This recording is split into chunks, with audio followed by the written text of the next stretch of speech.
Every corner of the internet is filled with people claiming that water fasting will transform your body. They'll tell you it boosts mental clarity, triggers deep healing, rewires your metabolism, and even reverses aging. So I wanted the truth. No filters, no hype, no motivational editing. Just the real physiological process of what happens when you don't eat for 5 days straight. According to a 2021 review in the New England Journal of Medicine, while intermittent fasting shows benefits, prolonged fasting beyond 48 to 72 hours requires medical supervision due to risks of electrolyte imbalances and cardiac complications.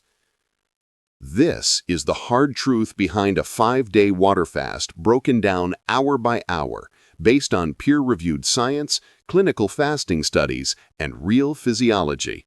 Because the truth is, it's not what most people think.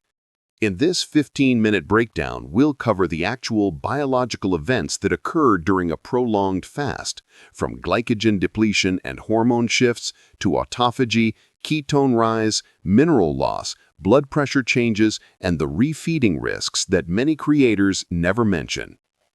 If you've ever wondered what really happens to the human body with no calories for 120 hours, this is the documentary you needed. 1.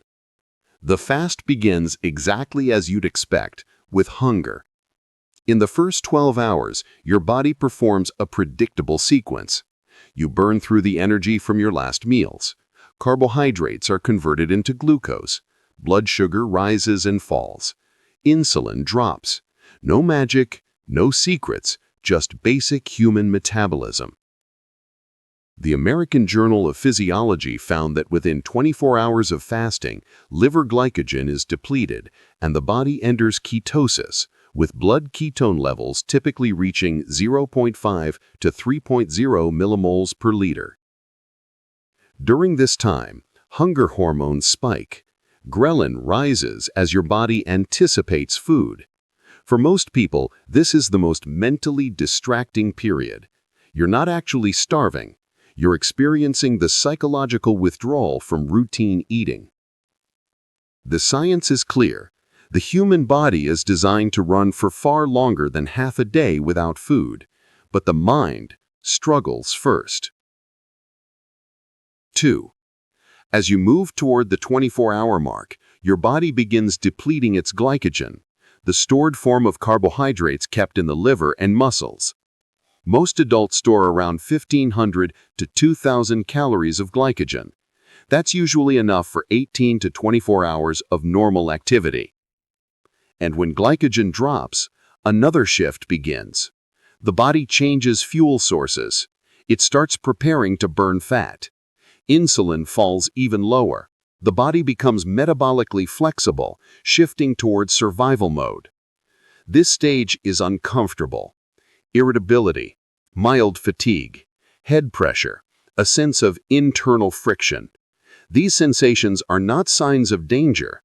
They are signs of transition, but they're also the moment where most people quit. 3.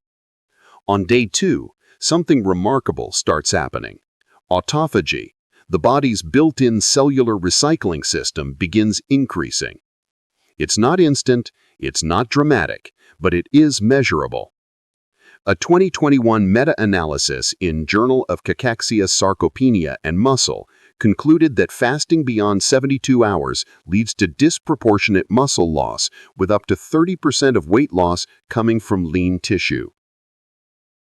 This is the same process that earned Japanese cell biologist Yoshinori Ohsumi the 2016 Nobel Prize in Physiology or Medicine. Autophagy removes damaged proteins, dysfunctional mitochondria, and weak cellular components. It's your body cleaning house, not for beauty, but for survival. And ironically, hunger often begins to fade, because the body stops expecting food and begins adapting. 4. By 36 to 48 hours, many people report a sense of clarity. Not euphoria, that's a myth, but a noticeable quietness. This is due to a decline in glucose fluctuations and a rise in ketone production. Ketones are a clean, efficient fuel, especially for the brain. The body begins producing beta-hydroxybutyrate, acetoacetate, and acetone, the three primary ketone bodies. For the first time, your metabolism stabilizes, and when metabolism stabilizes, so does mood.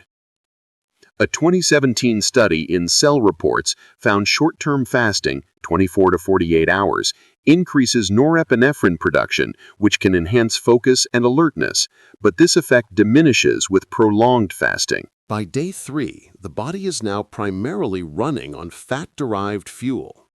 Research shows that ketone levels may rise up to 300% or more compared to baseline. This is the stage where the fast becomes sustainable. With insulin low and glucagon higher, the body taps into fat reserves.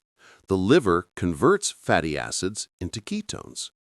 The brain uses these ketones with surprising efficiency. Hunger continues to drop because ketones naturally blunt appetite. Biologically, you are now in a fasting-adapted state. This is where the influencers stop telling the truth. Because while the metabolic benefits are real, so are the risks. When you stop eating, you stop consuming sodium, potassium, magnesium, and trace minerals.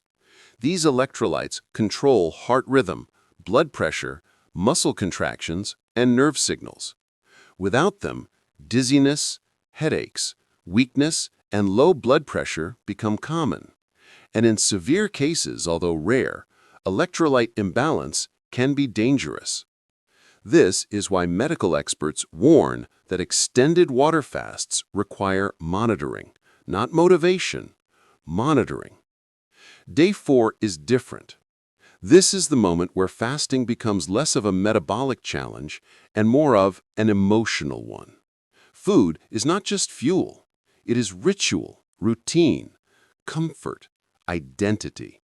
Removing it forces you to confront silence, habits, patterns, thoughts you never noticed during normal eating. There is a psychological weight to fasting that no scientific paper can explain. It is the confrontation with your own impulses, and for many, this is the hardest part. By day 5, your body is fully adapted. Ketones have plateaued. Energy is stable. Hunger is minimal. Yet physically, you are not stronger. Fatigue is deeper. Muscles feel heavier. Movements slow down. The body is conserving energy, not failing, conserving. Breaking a long fast is the most important moment of the entire experience. Refeeding too quickly can trigger electrolyte shifts, known as refeeding syndrome, a documented medical concern in clinical nutrition. The safest refeeding strategy begins slowly. Small amounts of fruit, broth, electrolytes. Rest, no heavy meals, no celebration, just physiology. I didn't come out of this fast with superpowers. I didn't unlock ancient healing. I didn't transform my life. What I gained was an understanding of the human body's resilience and its limits. Fasting is not magic, it is biology, and biology requires respect. If you're considering a long fast, talk to a medical professional, not an influencer, not an algorithm. Your body deserves real guidance. Thank you for watching this breakdown. If you want more science-based deep dives into metabolism, longevity, and human physiology, subscribe and stay curious.